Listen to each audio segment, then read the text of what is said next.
हाँ, तो विद्यार्थी आप लोग कैसे आशा करते हैं कि आप अच्छे होंगे, स्वस्थ होंगे और आपकी हर मनोकामना पूरी होगी।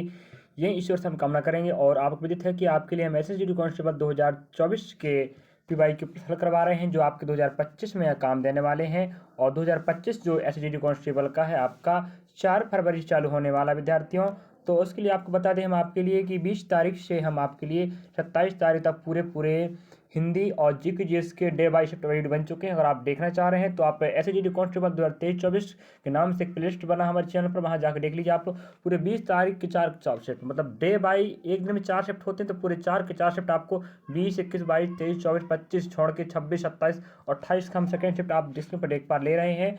और मैथमेटिक्स रीजनिंग के भी हम टॉप वीडियो ले रहे हैं, तो अगर आप जाकर देखना चाह रहे हैं देख सकते हैं। हम आपको बोलते हैं 70% आपका फायदा होने वाला है, क्योंकि पीवाई के प्रश्न आपको बताते हैं किस प्रकार पेपर आता है और डे बाई शिफ्ट बाई कैसा पैटर्न फॉलो कर रहा है नहीं कर रहा है, आप पूरा समझ सकते हैं। आप देख ही जाकर आपको फायदा होने वाला है। और 4 फरवरी से आपका एग्जाम शुरू होने वाला। 90+ वीडियो बन चुके हैं जो कांस्टेबल के, आप देख चलिए मिलते हैं।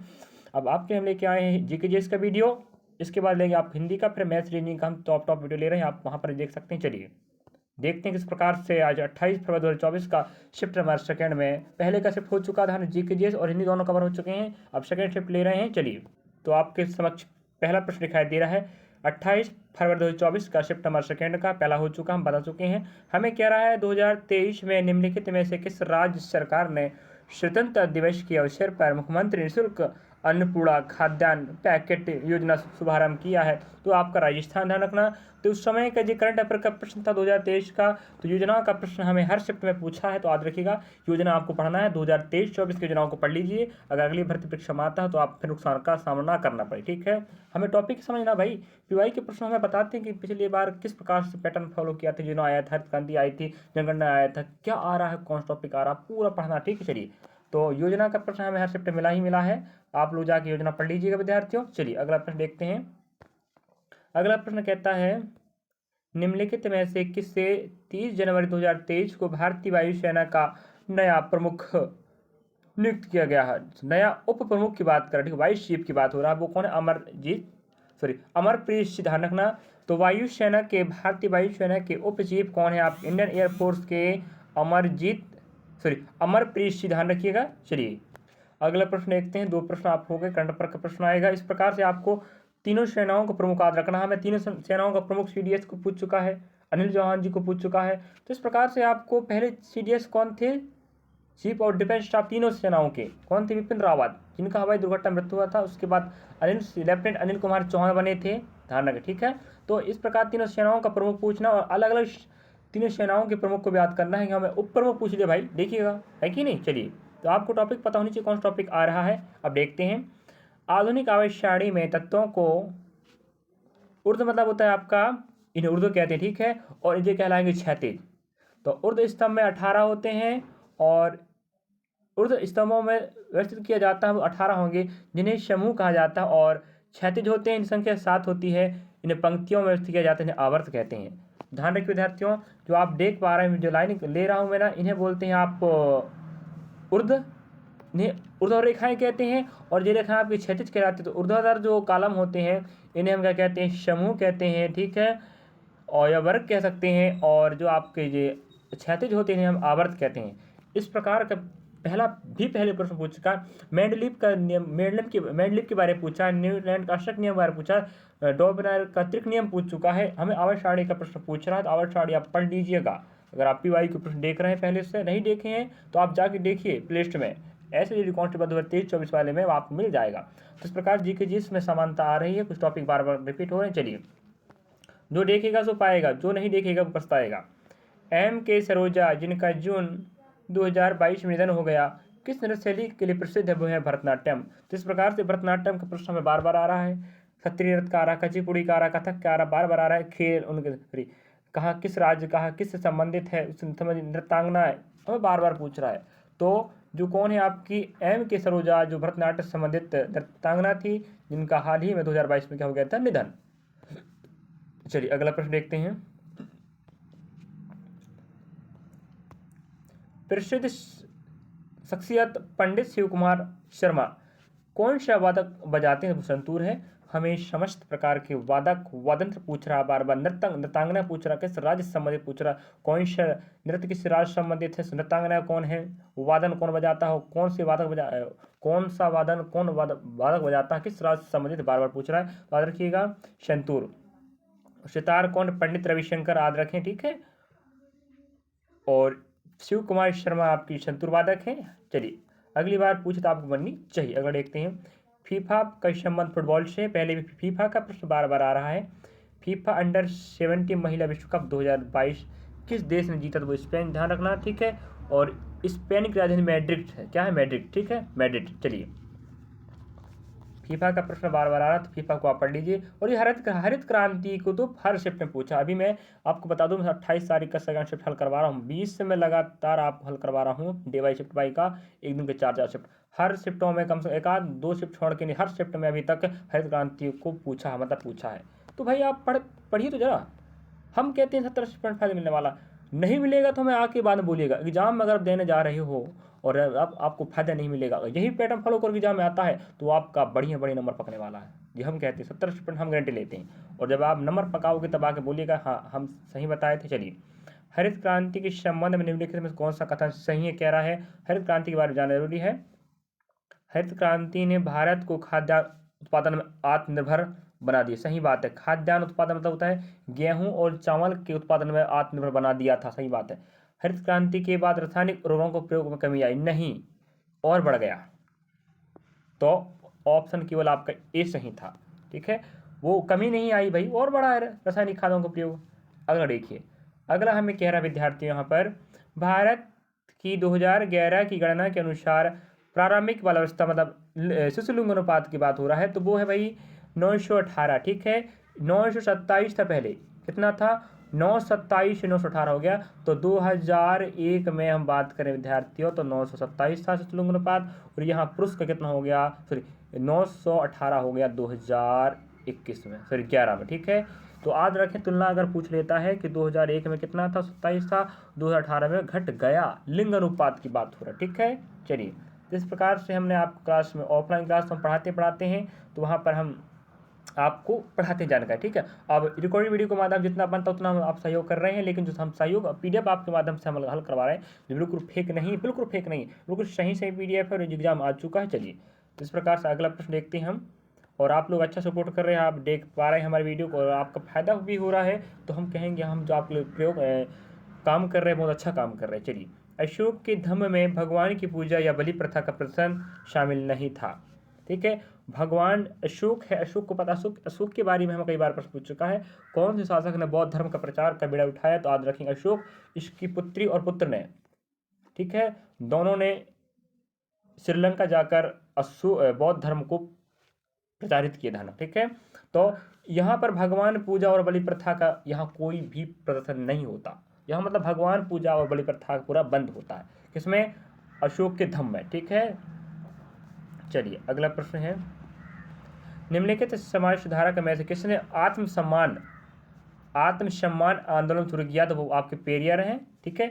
हमें इस प्रकार की प्रश्न भर्ती परीक्षाओं पूछ चुका। याद रखें विद्यार्थियों, हमें जो GD हम GD हल करवा रहे हैं, जरूर नहीं कि GD में काम आएगा, GD में तो काम आएगा है। NTPC group D, RPF constable, NTPC बटाक क्षेत्र रक्षक, जितनी भी भर्ती परीक्षा मध्य प्रदेश की स्टेट की बात हो, चाहे अदर रेलवे, बैंक, सभी भर्ती परीक्षाओं में GK हमारे लिए महत्वपूर्ण है, ध्यान रखिएगा। चलिए तो अभी NTPC का भी हम PY हल करवा रहे थे, लेकिन अभी थोड़ा बंद कर दिए। आप देखना चाहते जाके देख सकते हैं NTPC के बारे में लिस्ट में। और हम बस GD का पेपर खत्म हुआ, हम जनवरी तक GD का PY के ऊपर हल कराएंगे, इसके बाद नहीं करवाएंगे क्योंकि पेपर स्टार्ट हो जाएगा, है कि नहीं। और 1 महीने के बाद उसके बाद हम आपको फिर NTPC और ग्रुप डी का PY हल करवाना। चलिए तो पेरियर याद रखिएगा, तो पेरियर है आपके आत्मसम्मान आंदोलन के संस्थापक या शुरुआत किए थे। चलिए भारतीय संविधान के अनुसार भारत सरकार के कितने अंग होते हैं? तो आपके 3 अंग, ठीक है। कितने अंग होते हैं? 3 अंग होते हैं, ठीक है। चलिए हमें याद रखनी चाहिए भारत सरकार के कितने अंग होते हैं? 3 अंग होते हैं। अगला प्रश्न देखते हैं विद्यार्थियों, डेकाथलॉन जो पुरुषों के लिए आयोजित किया जाता है, इसमें 10 स्पर्धा आयोजित होती है, ठीक है। तो डेकाथलॉन एक खेल होता है, इसमें 10 स्पर्धाएं शामिल होती हैं, याद रखिएगा तो खेल संबंधित प्रश्न हमें बार बार अगर देख सकते हैं आप। टिप्पणी नृत्य का संबंध किस राज्य से है, तो आपका गुजरात का रहेगा, गुजरात, ठीक है। तो टिप्पणी नृत्य हमारे गुजरात राज्य से संबंधित नृत्य है।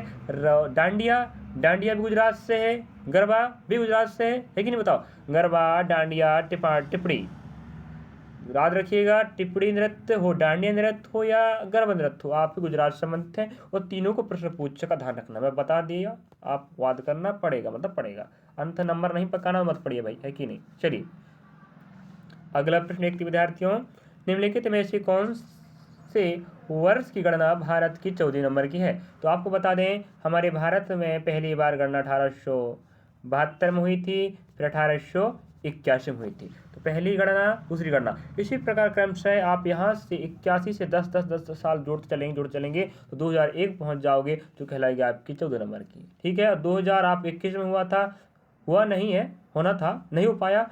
2011 में आपकी होगा 15वीं, ठीक है। पहली गणना हुई थी लॉर्ड रिपन के शासनकाल में, ठीक है, सॉरी लॉर्ड मेयो, पहली गणना लॉर्ड मेयो शासनकाल, ध्यान रखेंगे, पूछता है प्रश्न। और सेकंड हुआ था रिपन, ध्यान रखें, लॉर्ड रिपन। तो पहली गणना हुई थी 1872 में, किसके शासनकाल में, लॉर्ड मेयो। 1881 में लॉर्ड रिपन के शासनकाल में इसको प्रश्न पूछ चुका है। और 2001, अगर आप 81 में 1881 में 10 हर साल 10 जोड़ते चलेंगे तो आप 2001 पहुंच जाओगे। उसके बाद 2011 आएगा, फिर 21 आएगा, तो 21 में तो हो नहीं पाया, 2026 में को ध्यान रखना, ठीक है, प्रस्तावित है।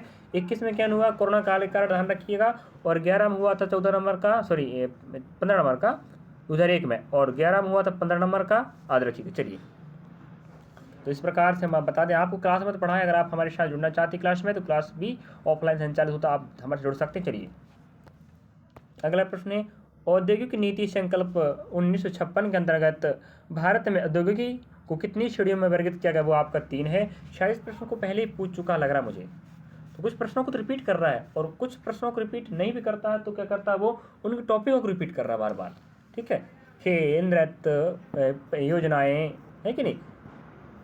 इस प्रकार से आप समझ रहे हैं विद्यार्थियों, तो आपका फायदा ही फायदा होने वाला। अगर आप नहीं समझ पा रहे हैं प्रश्नों के पीवाई के माध्यम से, तो आप फिर बस पढ़ने का काम बस नहीं कर रहा है मैं। चलिए ठीक है, अब देखिए, एटीएम बूथ आर्थिक गतिविधियों के निम्नलिखित में से किस क्षेत्र के अंतर्गत आता है, हम आप पहले बता चुके हैं। कच्चे माल आएंगे आपको प्राथमिक क्षेत्र, और उससे अगर आप कुछ बना देते हो तो वो कहलाएगा उद्योग। अगर कच्चा माल है तो प्राथमिक क्षेत्र कहलाएगा, कृषि की बात करें, ठीक है। और अगर उसको आप उद्योग पहुंचा दिए, कुछ आइटम बन गया सामग्री, तो वो आप द्वितीय क्षेत्र में कहलाएगा। अगर आप उसका उपयोग करने लगे वो कहलाएगा तृतीय क्षेत्र। उसी प्रकार एटीएम बूथ एक प्रकार का क्या है, आपका साधन है जो आपको सेवा दे रहा ना, तो सेवा देता है वो क्षेत्र तृतीय कहलाता, ध्यान रखें, ठीक है, ध्यान रखिए। तो एटीएम बूथ एक सेवा प्रदान करने वाला है तो तृतीय क्षेत्र में आएगा। इस प्रकार से विद्यार्थियों में जो क्षेत्र वाला हमें कई बार प्रश्न पूछ चुका है, 4-5 शिफ्टों में पूछ चुका, ध्यान रखिएगा। चलिए अगर आप समझ पा रहे हैं तो आराम से बना सकते थे। चलिए देखते हैं, भारत सरकार ने हाल ही में राजीव गांधी खेल रत्न पुरस्कार का नाम बदलकर मेजर ध्यानचंद खेल रत्न पुरस्कार कर दिया, जो भारत का सबसे बड़ा खेल पुरस्कार कहलाता, ध्यान रखिएगा, ठीक है।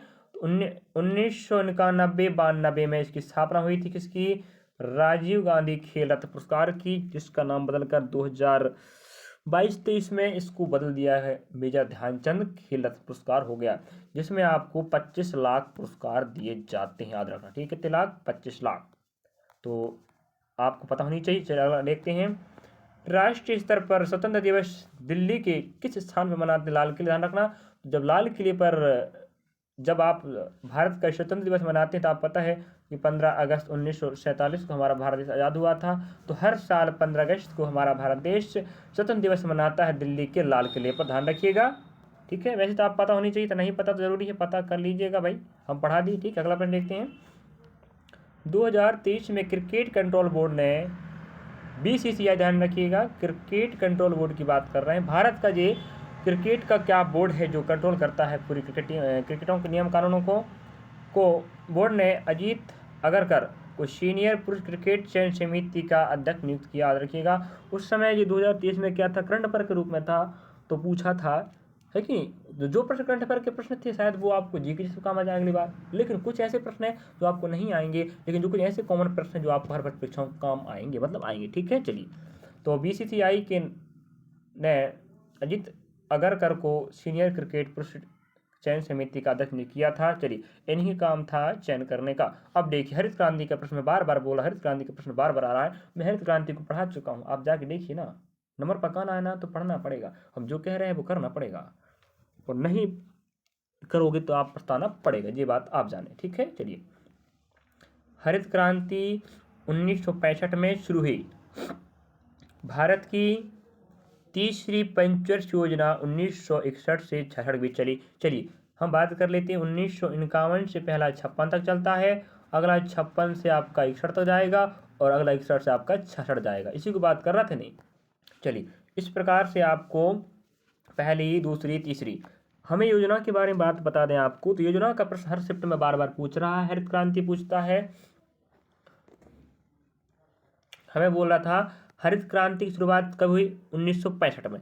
तो हमें बोल रहा भारत की किस पंचवर्ष योजना के बीच हुई, तो वो आपका रहेगा तीसरा नंबर। ठीक है, तो 1961 से 66 के बीच तो आपका हरित क्रांति पंचवर्ष थर्ड चलता, तो उसी के बीच तो 1965 में, क्या दिक्कत है, समझे कि नहीं। तो हरित क्रांति का प्रश्न अभी एक और पूछा था, ये पंचवर्ष योजना हो गया। तो इस प्रकार से विद्यार्थियों में हरित क्रांति का प्रश्न, पंचवर्ष का प्रश्न, खेल आपका हो गया, इतिहास, भूगोल, राजनीतिक, अर्थशास्त्र का प्रश्न पूछ रहा है, आपको खेल का प्रश्न पूछ रहा है, नृत्यांगना पूछ रहा है, योजनाएं पूछ रहा है। इस प्रकार से विद्यार्थियों में अगले वीडियो आपसे मिलते हैं। आपको वीडियो कैसा लगा, अच्छा लगा जरूर लाइक सब्सक्राइब शेयर करें, और ऐसे विद्यार्थियों के पास शेयर करें जो विद्यार्थी पढ़ नहीं पा रहे हैं पैसों के अभाव के कारण, और अपने मंजिल में रुकावट पैदा हो रही है पैसा की।